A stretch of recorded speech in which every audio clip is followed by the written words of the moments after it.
Thomas James was not a poet I knew anything about, and I happened to have come across one of his poems on the Poetry Foundation site.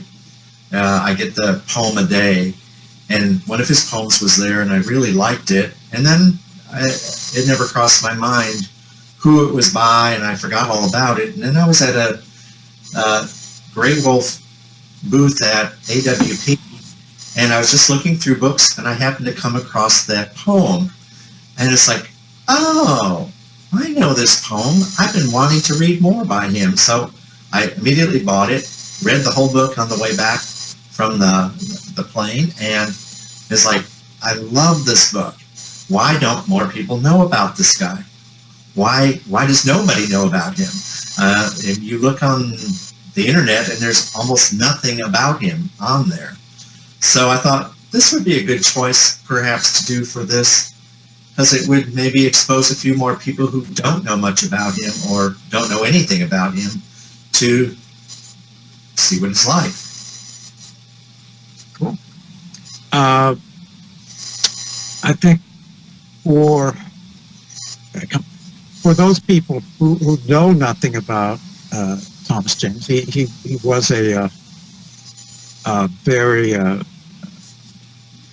reclusive person. He, of course, died at 27. He had one book brought out by Houghton Mifflin. But he has a tremendous following. I mean, an extraordinarily loyal following. People who read him kind of keep him more than, say, others of his time. Well, another thing about him that really fascinated me was that, like me, he had grown up in Illinois near Chicago, and he clearly was influenced by a lot of religious symbolism and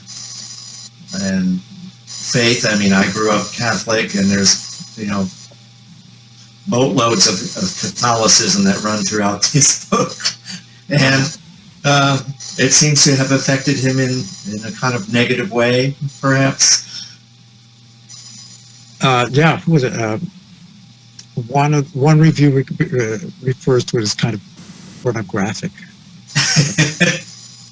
in that really strange period of high Catholicism and things like that. Look at that. How about if we get started by you reading a poem for us? I would be glad to do that. And I'm going to start with this poem called "Dragging the Lake." I think just for this part, could you click off your microphone, and then people can read the poem as you read it? Click off my microphone? Click off. I'm sorry. Click off your camera. Click off my camera. Okay. And then you can come back. There we go. Okay, I'm reading "Dragging the Lake" because I thought it's a poem that I think embellishes a lot of what I really like about James. They're skimming the lake with wooden hooks. Where the oak throws its handful of shadows, children are gathering fireflies. I wait in the deep olive flux as their cries ricochet out at the dark. Lights spear the water. I hear the oak speak. It foists its mouthful of sibilance on a sky involved with the moon on the stock-still cottages. I lean in the dark. On tiny splints, one trellis rose is folding back its shawls. The beacon strikes the lake. Rowboats bob on the thick dark over my head.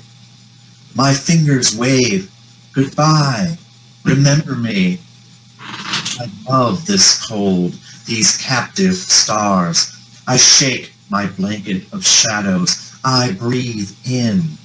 Dark replenishes my 2 wineskins. My eyes are huge, 2 washed-out mollusks. Oars fall, a shower of violet spray. When will my hosts deliver me, tearing me with their wooden hooks? Lights flicker where my live heart kicked.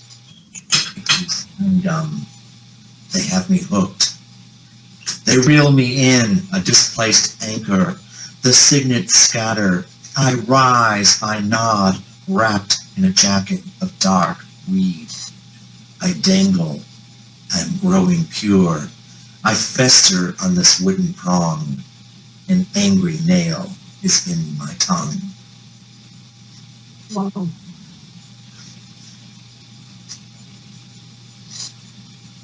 Scott, that was wonderful. Don't forget to turn on. There we go. Thanks. Yeah, wonderful. Wow. Well, one thing I would say right away is I was going through the volume and I start counting at like 8 mentions of tongue. Tongue is like in there everywhere, all kinds of body parts. It's amazing. The moon, too. Yeah. Constantly. Flowers. A great many, of course, not just corpses, but what drew you to that poem first? Well, I'll tell you, one of the things was it reminded me of that line from an Elvis Costello song, and I thought this was written before Elvis was even writing those songs, so that wasn't coming from there. But I really loved the sounds in this poem. I like the fact that he's got a rhyme scheme running throughout it, but it's very laid back. It's not real prominent, and then those hard K sounds that run throughout the entire poem. I just love it. You know, skimming, the lake, hooks, oak, fluffed, dark. I mean, they just go on and on and on throughout the entire poem. To me, it's a poem that the sound alone makes the poem, but then the images are so startling, you know. On tiny splints, one trellised rose is folding back its shawls. Love that. Mm-hmm. And very lovely rhymes. I mean, breathe in, wine skins, wooden prong, my tongue. Yeah, you've got those nice things like that, and you've got, you know, hooks, fluffs, shadows, fireflies, dark speak. I mean, you've got a kind of wonderful off-rhyme pattern running throughout the poem. And then, of course, I love that it's also a persona poem being spoken by someone who's apparently drowned, waiting to be discovered. And again throughout this book, you've got someone like that, someone who appears to be either dead or near to death, talking and waiting to be found, waiting to be discovered. Like a resurrection. Exactly, waiting to be resurrected. I don't know, though, that angry nail at the end of the poem, it's almost like he didn't want to be dragged up to the surface, that he was making a journey below, and it's like dark replenishes my 2 wineskins. It makes me feel like he's trying to keep going where he's going, and then they pull him out. I'm not sure if he's happy about that at the end. He's growing pure. Yes. That's not negative, but I agree about the angry nail. Well, I mean, festering is not something I look forward to, festering on a wooden prong. And that's so much of like the motif of the book are people who are kind of called back from the dead to talk about that in-between world where they're aware and unable to do anything, in a kind of numb pain, which is, basically, sort of what we define now as depression. But there, we defined it as poetry because he gives it so much form. The poems have very clear rhymes. That they're very complicated, very formal, and at the same time, completely out of control. Sometimes I would read some poems and have the feeling that it was the form that was just holding everything from falling apart. It's astonishing thing to do. It is interesting because the contrast between the hopeful and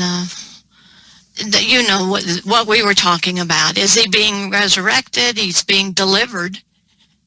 When will my host deliver me?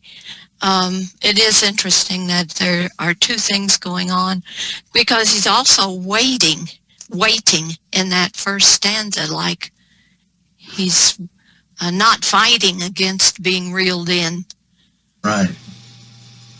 It's possible that being pure and also festering and having that angry nail are all part of one thing for him, that he's most alive when he's most in an extreme situation. Of course, Christ was nailed to the cross. This is an angry nail. There's all kinds of religious inferences in it. Well, I mean, there are in other poems he's addressing Christ. He's addressing more formal religious figures, Mary Magdalene, all the Francis, yeah. Mm-hmm. Right. But also, maybe at the end of this poem, as he's growing pure, maybe it's because he's losing the body. So he doesn't mind if the body is festering on the wooden prong. He doesn't mind if the tongue has an angry nail through it, because he's moving on. Mm-hmm. Moving past that. I think one of the things that's fairly interesting is what happens at the beginning of the poem as well, where you get some really beautiful images of children gathering fireflies, and the section that you read about the rose. And then all of a sudden you understand what dragging the lake is about, which is the body that is there.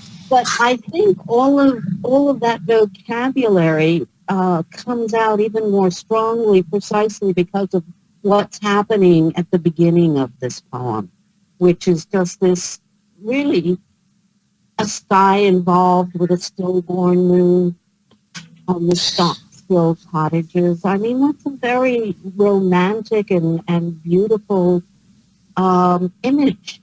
And then you start to get into the angry nail in the tongue and all of that kind of imagery.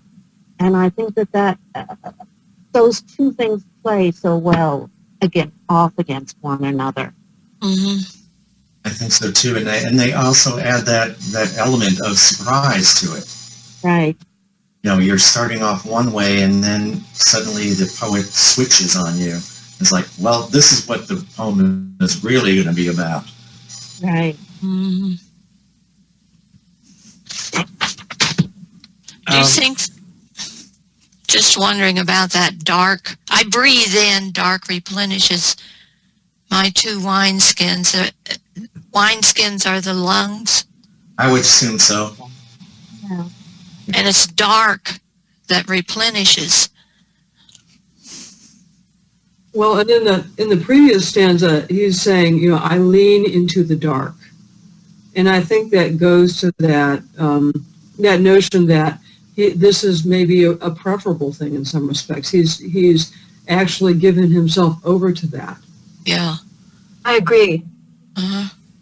Well, and you think too, if he's down at the bottom of this lake, he is in the dark, way Right. down. Literally. Literally, yes.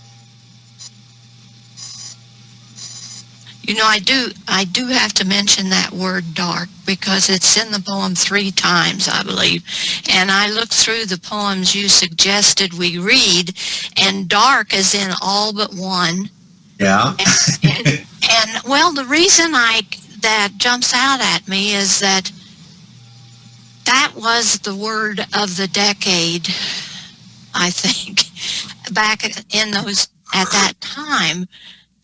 I remember telling my students, do not use the word dark at all, because it was just everywhere, you know, it was everywhere. I was told that by Paul Zimmer, too, at the University of Iowa Press. He said, stop using dark. That's it. You're cut off now. Wow. I had to say that. And then I found myself saying, I have to say dark. You try to find this, there's no substitute for dark. There is no other word that carries the connotations that dark does. It has such a great sound, too. It does. Wonderful. Let's go to exercise to at least question it and see if there's any way around it. That alone is a great exercise in language and using the senses. And then if you have to use it, you say, okay, I've done what I can. I'm using it now. I know. I know. I did that. I mean, I struggled with it myself because there is no substitute for it. There's no other word that black does not do it. Night does not. In fact, black is in the Letters to a Stranger, I believe, in the back. That's the only poem that doesn't have dark in it, but he uses the word black. But it hasn't. So anyway, I just thought I would mention that as we're talking about this. I think for him it means that it's that other world that he's so attracted to. He's straddling the border of it all the time. Well, you know, in the Two Ants poem, which is, I think, perhaps one of the more autobiographical poems, he talks about death as being the old hunger. And you feel this hunger here for this darkness. You know, Walt Whitman, who's usually thought of as a celebratory, optimistic poet, has that short poem in which he says, what I really love is, in essence, is the dark. Says that at the end. I'm not sure he uses the word dark, but it's the same thing. My soul longs for it. Taking place around him, you know, the protest, everything about this death. Maybe I'm wrong, but I can't help but think that there has to be some relationship there. Mm-hmm. Well, I think that's part of what I wanted to say. A lot of people were hooked into that, and that was a great comment by someone I don't know. But I will also say that he was writing these poems when the deep image poets were getting going, and historically, there were certain catchwords they used, which for a while were quite electric and then became a little bit overused. And one of them was the notion of darkness, or the actual word darkness. And it appeared not only in some of their work, but in some of the work that was being translated at the time. So I think that was, all these things come together, a sort of a poetic movement where darkness became resonant in different forms, plus what was going on in the culture at the time in the late 60s and through the 70s. Mm-hmm.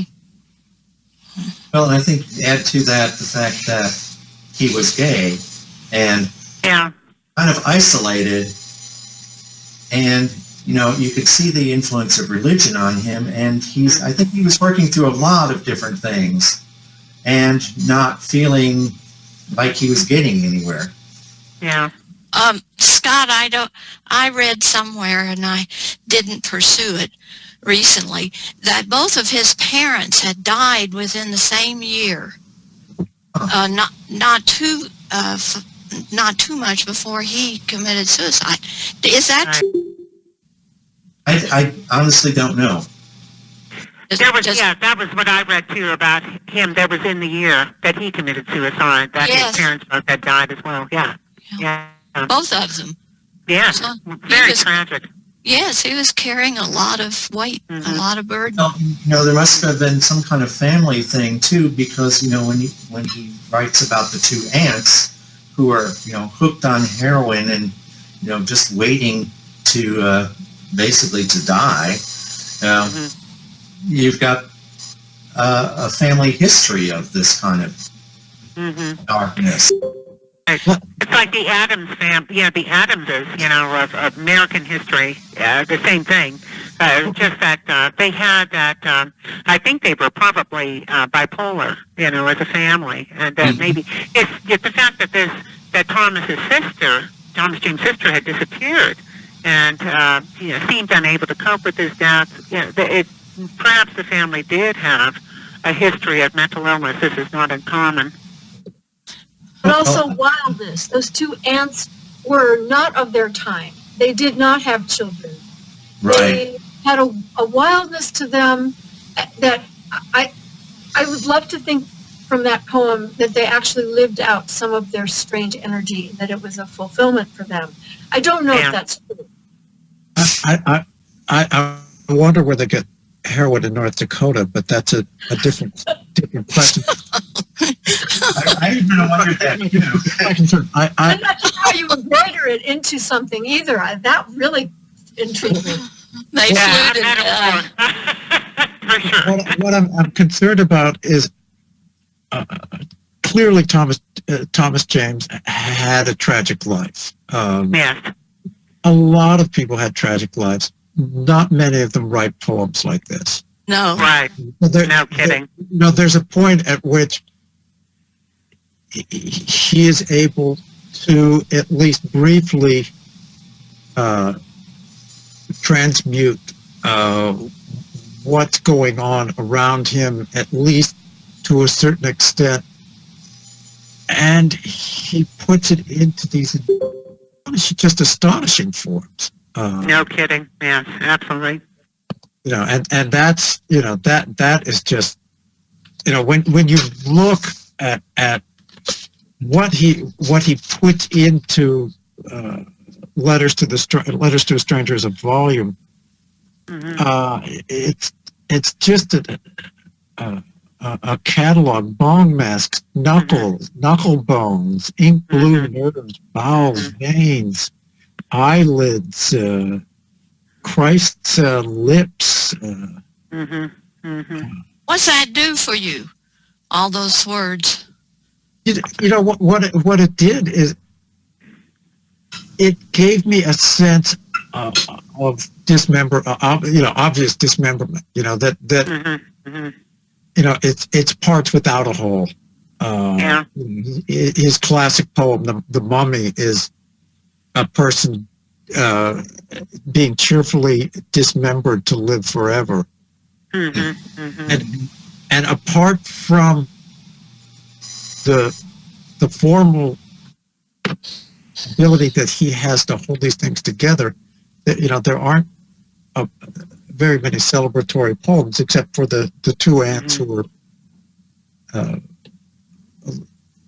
heroin addicts living in North So-called, yeah. If you believe that, yeah.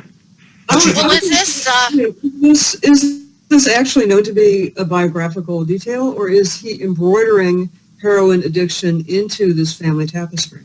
Yeah. Is that Cindy? I think he is just embroidering it in. Yeah. I love not knowing the answer to that question. Yeah. Yeah. Well, I love the idea of them sprinkling it on their oatmeal. Say that again? What did you just say? Them sprinkling their heroin on their oatmeal. Yes. Well, yeah. I would do my farm work if that were me. Going back to the embroidery idea, in Dragging the Lake, it seemed like, particularly in the first couple of stanzas, or the first stanza in particular, you've got Deep Olive, Ricochet, these things that are really redolent of the Vietnam War. And that's what got me, yeah. It's camouflage. Yeah. And there are a lot of things that just kind of like bounce back and forth between the personal and what's going on in the larger world. Yeah, that's why I think he's not historically disconnected. I think he's absorbing these elements of war, grief, death, massive death, and integrating into his poetry in sort of these elliptical metaphors, and tropes. Maybe adding them to his own mythology. Exactly. Yeah. I just wonder how much of an attraction his biography is.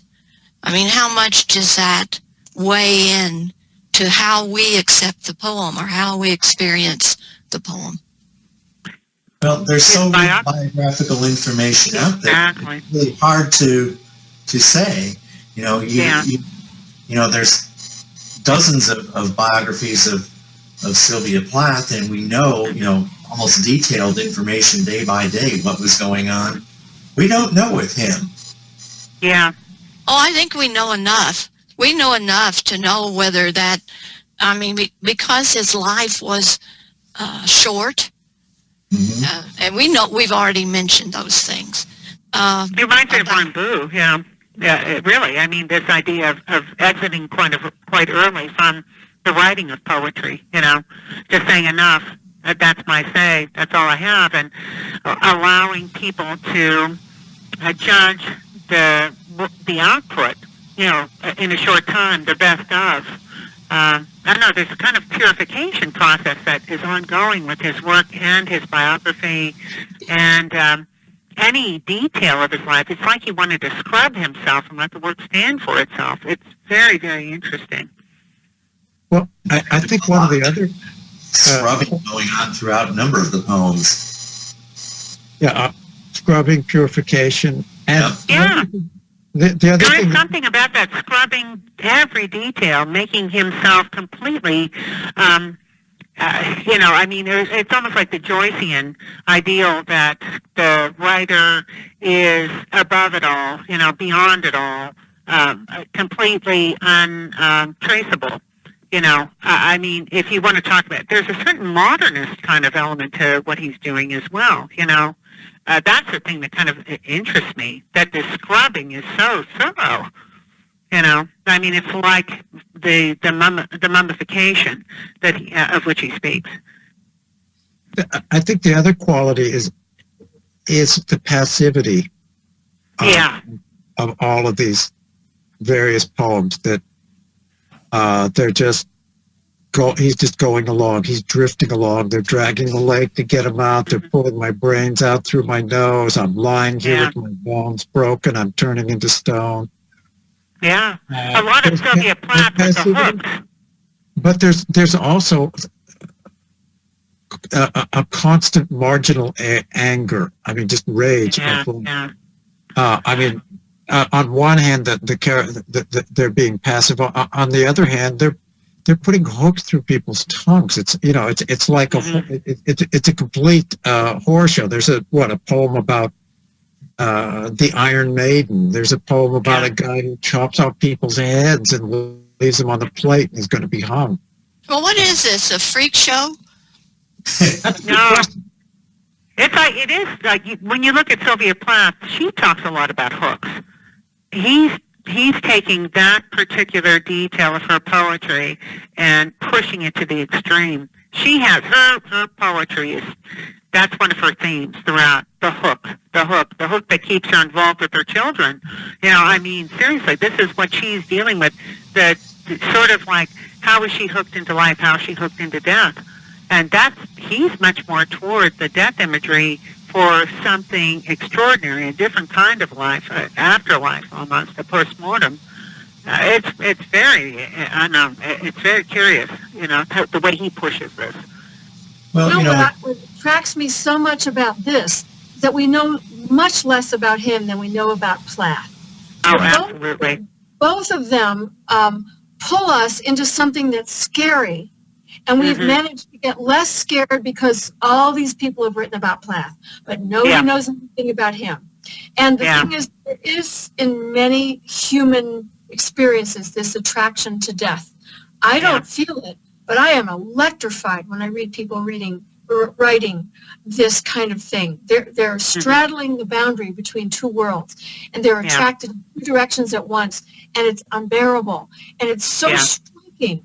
And I love that I don't know anything about this man so that I can experience him the way I first experienced Sylvia Plath way back in the 60s before anybody started studying. Or on bios. Yeah, really. It's part of the human condition. It may not be something we here tonight inhabit very much or at all, but this is it. This is something. I agree with you. And I think writers throughout history have been fascinated with the notion of death, but these writers seem to have actually reached in, grabbed it, gotten a hold of it, and been able to come back out and write about it. Not everyone can do that. It's transformation. I think we're all drawn to transformation, and that is the ultimate one. Yeah. You know, I'm reminded, though, of reading a lot of postmodern philosophy of this idea of the liminal. How far do you extend this?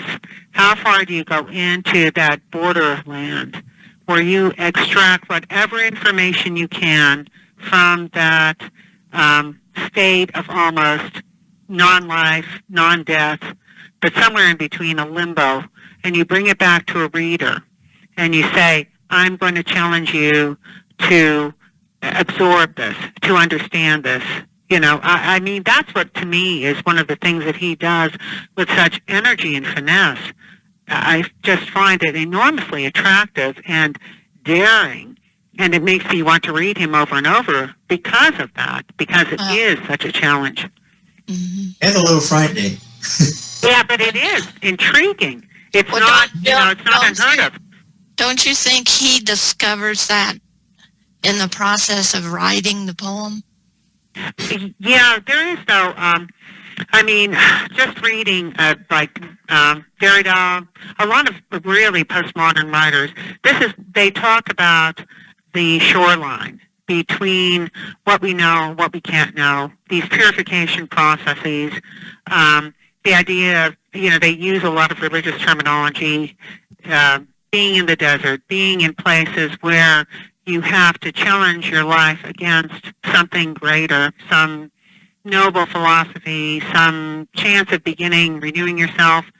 And this is kind of where I think he's coming from. I mean, we see him, I think, as a very traditional writer, but I think it was kind of predating some of these things that are postmodern themes as well. To me, that's part of one of the reasons I find him interesting. I think one other thing I might add is that he is not just from the late 60s, early 70s, but speaking much more to that kind of cusp of being a very traditional poet, that he uses forms. He uses, he puts in literary characters. There's Jason. Yeah, absolutely. There's Alexander. There's Christ. Where he sort of speaks somewhere between Rilke and Poe. Yeah, there you go. Where there's the poems almost seem in their forms to be that to almost suffocate you with.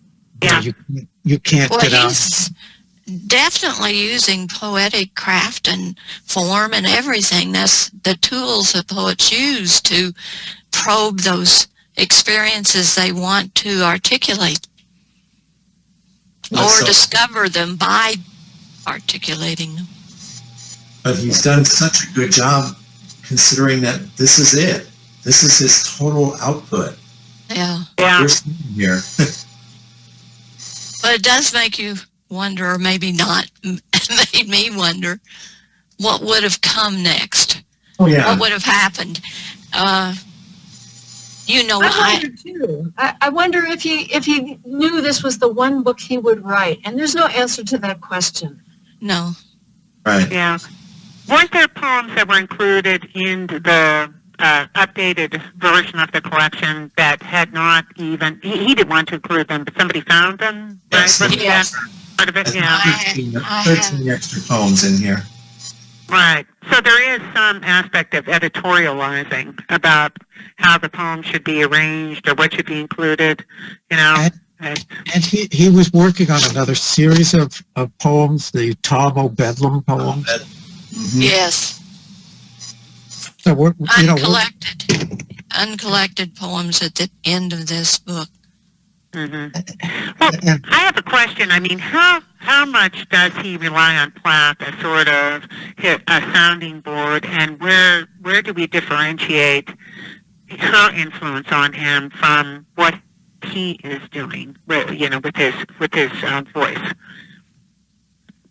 Well, I noticed as I was rereading through the book today that the very first poem in the collection is called Waking Up. And the very poem in Sylvia Plath's Ariel is Morning Song. Morning Song, yeah.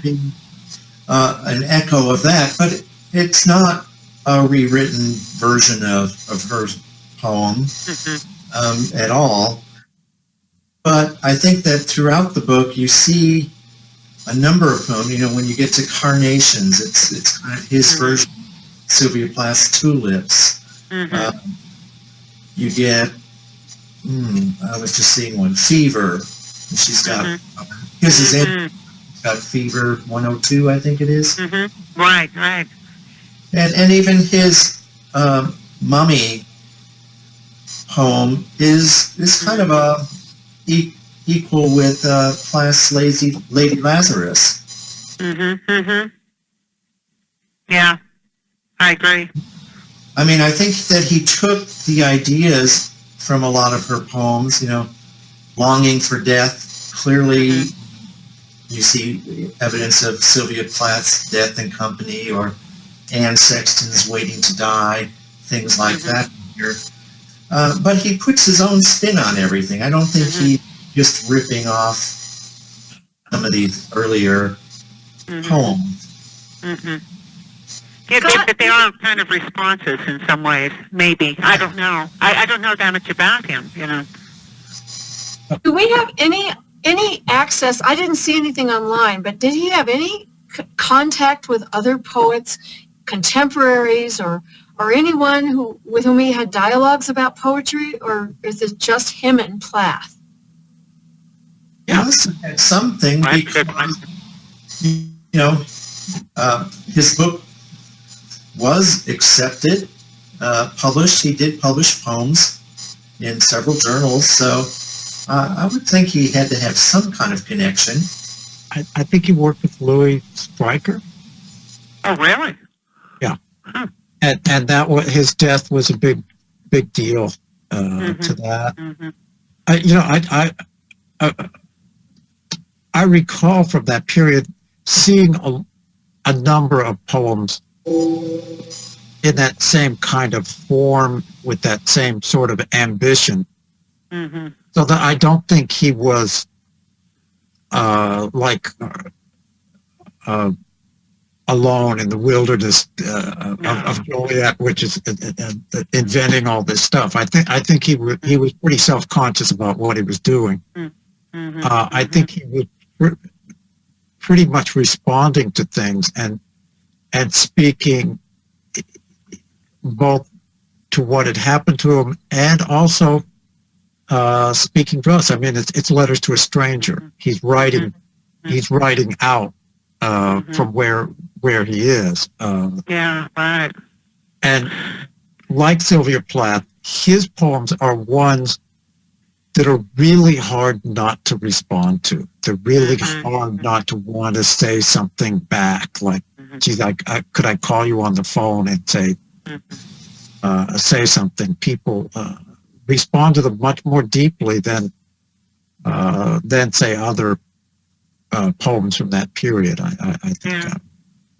When you hear letters, do you? I mean, because I think he has so much religious imagery, and he probably has a very spiritual sensibility behind the poems. I keep on thinking of letters and gospels, or kind of epistles, that he's offering to a reader to interpret from somebody who is working with these kind of mythical cadences.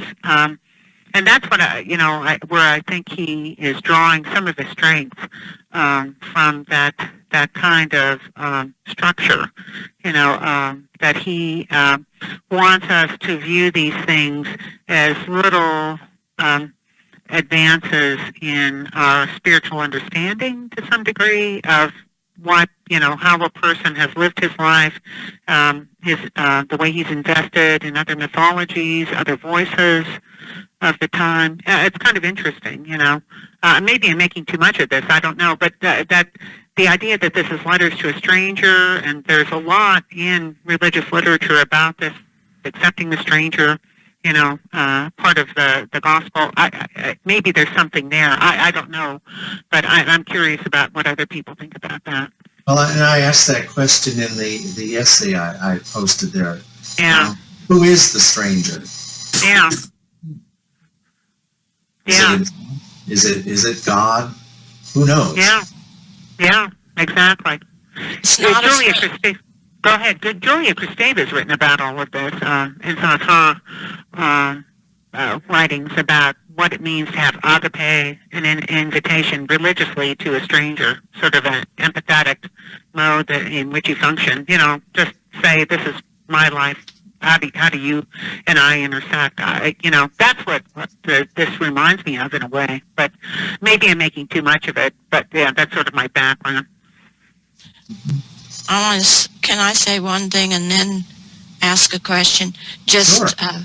Briefly, because, Anne Sexton has this poem, The Moss of His Skin, which is the young girl, she has a quote here before that poem, but it's young girls in old Arabia were often buried alive next to their dead fathers, apparently as sacrifice to the goddesses of the tribes. Anyway, the poem is this supposed young girl buried alive with her father. So she's talking in a way from the same point of view as the speaker in Dragging the Lake.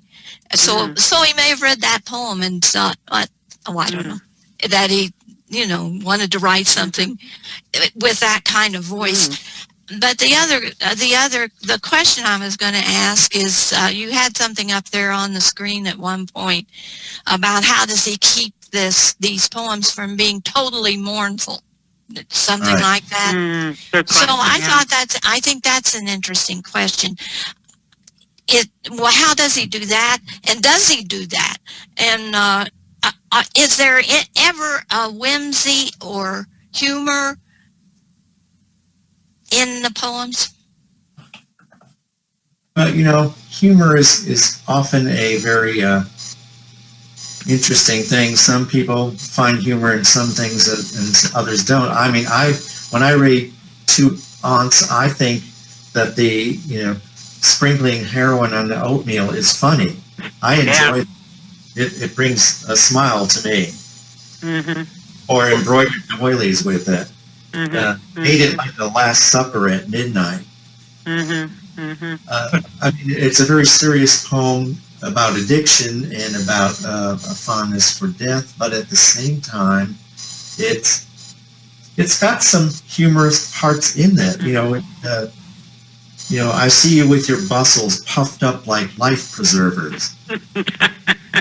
It's such a visual image, and you can see it, and it's kind of funny. Yeah. Scott, I think you're absolutely right. Thanks for offering that. That's wonderful.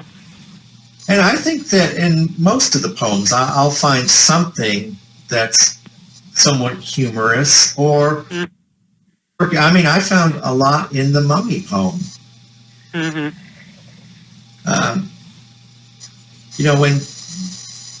let's see, I'm finding here. I mean, when she says, "My lungs were too dark fruit they stuffed with spice. They smeared my innards with a sticky unguent and sealed them in a crock of alabaster.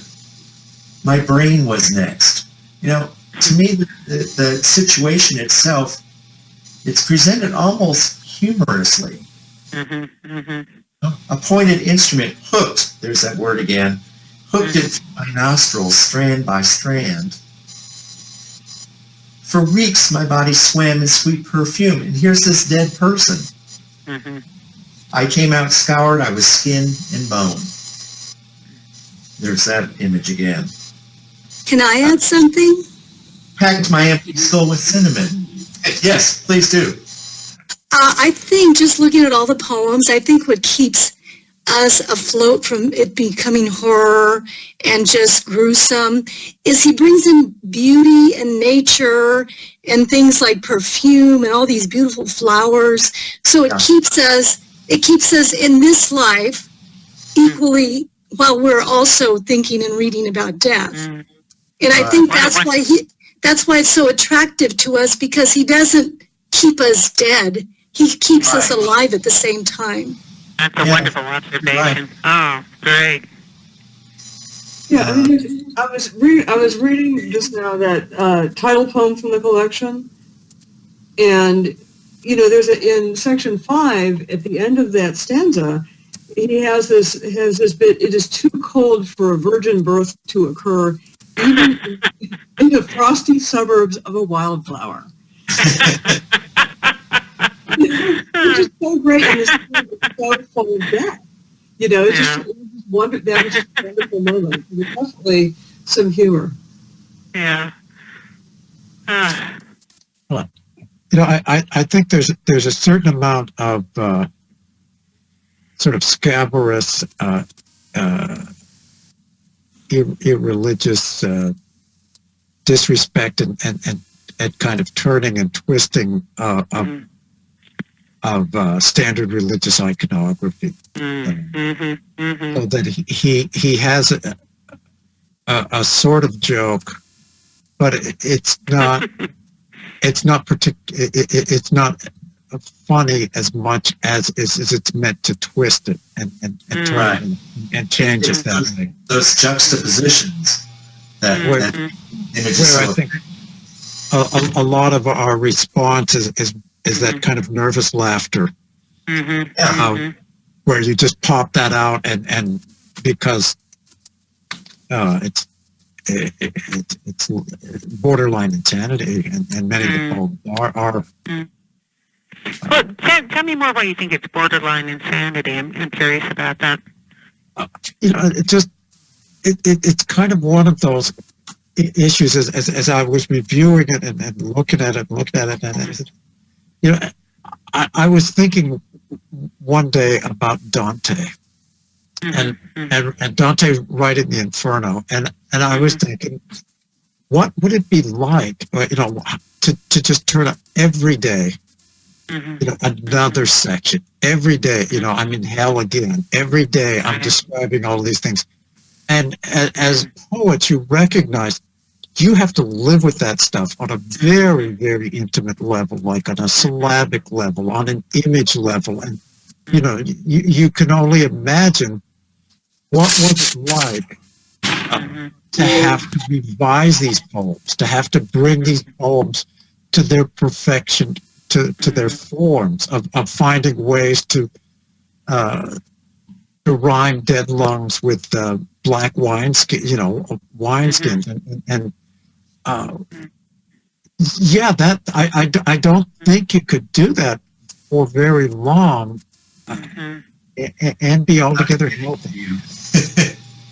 Can I add something about Letters to a Stranger? I was just wondering if he might be alluding to Jesus. In other words, that he never really knew Jesus, because he keeps bringing Jesus and the crucifixion, and how he starts it out with, in April we will pierce your body, and in April or around there we have Easter, and we have the resurrection, and we have all of these things. So maybe he's sort of alluding to the fact that, he doesn't know what's on the other side. Is there Jesus? Is there a Christ? He doesn't know, but so he remains a stranger to him. Does that make any sense? I think it's one of those that poem. He says, I take the bread on my tongue like one of Christ's fingers, and the wine rides through my breast like a dark purse. All the while I'm thinking of you. Wow. And then he says, I have learned to camouflage myself in church, masking my body with the body of a saint. So there you go again. He's trying to be Christ-like. And so, but Christ is a stranger to him because he's never appeared to him. Well, and also, as a gay man, you think of his invisibility. In order to pass, in order to be able to be in that situation, he had to come. Yeah, absolutely. Well, in a way, he sort of lived a crucified life. You know, being gay and probably dealing with a lot of, you know, like Jesus was supposedly very ridiculed and treated very badly at some point. And so maybe he's sort of doing this parallel thing with him, but Jesus always remains a stranger to him, because there's a lot of religion in this poem, a lot of it. Yes. Oh, yeah. Well, it might be a little bit of John Donne, though, too, that acceptance of suffering, what was that thing where, penetrate my heart, three-pronged God, you know what I mean? That metaphysical aspect of it. I think that's what he's kind of playing on it. There's a metaphysical element to this, absorbing the other into yourself. Yeah. I think it has religion. With Letters to a Stranger, I often wondered as I was reading it whether he's speaking to himself. Well, that's a good point. That's a very interesting point. The stranger is himself. Yeah, that's an excellent point. One of the things that occurs to me is, I haven't seen in any of the poems I've found online any reference to what he might have suffered as a gay man. But the poems themselves make me wonder if just having this dual sensibility that he had as a man who was also gay was in and of itself his torment and his brilliance. Because that's what I'm seeing in his ability to link up with so many different points of view, to make these wonderful fusions with his images. I don't see any evidence of what he might have suffered in his life because of his predilections, but so the fact that he had this wide sensibility, that may have been the torment for him. But one of this is just a really kind of detailed enterprise. In the duck poem, the duckhead poem, where it starts off as one of those family self-revelatory, we're having a terrible time at home, where his sister finds a crippled duck and his father chops its head off. And then he ends by listing all these decapitated heads. And one of them is Julian Sorrow. From the guy from Stendhal, The Red and the Black, who was a very bright man who tried to rise from his working class background, has these failed love affairs, and ultimately, through series of mistakes, is beheaded and has. I thought. He has that. He has, and he also has all that religion that in many ways he has no faith about. Yeah, there's no embrace. There's just he just sees it all.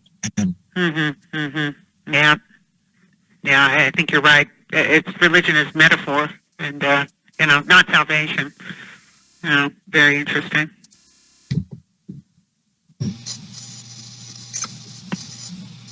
Of course, what the stranger pops into my head is Letters to a Young Poet.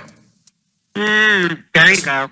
If there's some connection to, in a certain way, trying to impart some kind of advice or wisdom about this place that you may find yourself,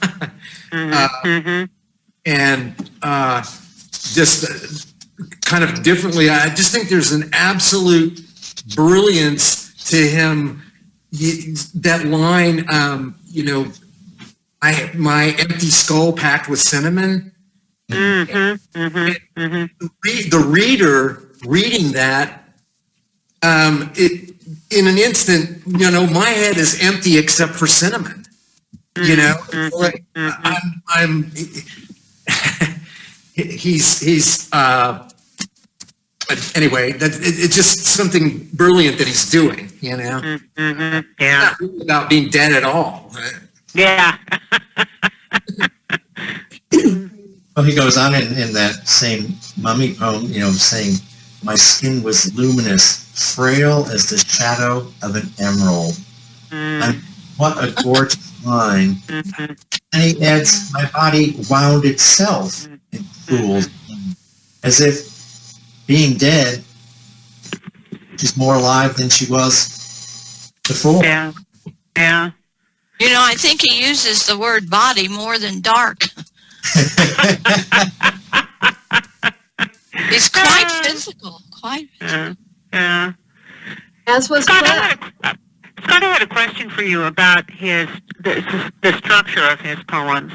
I mean, because he seems to go into some semblance of classical mode, but then a lot of times he opts for just the line as an expression. I think, what do you think of the dynamic of his work in terms of the line and then his tendencies to play with classic form? I really like that. That's one of the things that really attracts me. But as you know, I like form a lot. I know. That's what I was asking. I was curious about, because I love, your ability. So I was asking about what you thought. But does he stick to the forms? I didn't feel like he really stuck to them completely. Well, like he broke a lot of the rules and made up his own as he went along. He uses a lot of off rhymes. I just opened to a page that has his love song, and he uses like open and melon in these tercets, spurts and starts. But did you see any sonnets in the book? I didn't see the whole book. I did not see sonnet, no. And that's my point. I found a couple that looked like near sonnets, but weren't. Right. You know what I mean? Like he uses the forms, but only insofar that they help him, but he doesn't stick to them. No, I don't believe I saw a sonnet in here. Yeah. They just work with, you saw other forms though, Scott, right? I mean, terza-rima, these kinds of things that he kind of plays with. Yes. But does he do them completely? I mean, does he follow the rules, or does he break them within the forms? I think that he mostly follows. When he sets up something, he does a lot of his poems that are in tercets are ABA, but the rhymes are often very off rhyme. Like slant rhymes, yeah. Yeah, so you get like woke, dark, grown, green. Yeah, which I love that about his stuff. Yeah. I mean, here's one. I have to read this opening line. It's from one of the uncollected poems. March is broken pottery. April is paper mache. And he rhymes paper mache with morning fog is defining a sky. Wow. Beautiful. That's wonderful. It seems to me that his religion was really more poetry than actual Catholicism. It seems to me that he was a little more true to the poetry and the forms than he was in believing in anything within his religion, which is most poets tend to lean towards being non-believers, I would say. Yeah. Maybe I'm wrong, but Well, quite a few. Well, not believers in doctrines. well, Right. that's what. Yes, exactly. We Believers. have to leave on agnosticism. The church bell has been ringing. Oh, Scott, would you like to read one more poem for us so that as we end? I will do that. And then I had chosen one that let me see if I can find it. That was not one that we've seen from the Poetry Foundation. It's I think it's his response to Sylvia Plath's Cut, and it's called Laceration. Mm. I've been using this when I've been teaching metaphor. I didn't want you. I wanted to be left alone, letting the daylight wash across the walls like lake water on a beach in the morning light. I wanted to touch my stitches like a broken ladder or a mouth much too confused. Now you speak. And my wound ticks like a clock, getting rid of another hour, strangling it like a hired assassin. You say you love me. It is no use. 2 days ago they fed me through a tube that held me like a huge umbilical cord. It fastened to my arm like God, nagging for repentance, begging for my personal guilt. I might as well surrender to my body, its million tight veins wrapping me like a net. I am too full of my own poisons to be swallowed by anybody's love. I wake, infection paces at my boundaries. I have been cut, ripped open, and I have a scar that speaks for itself in 11 different languages. Desire flows from it like a thick sap at the end of an intolerable season, and lust wells from it, from out of it. They bring me the mirror. I am thin and unshaven, and even a little handsome. At last, I can be entirely indifferent.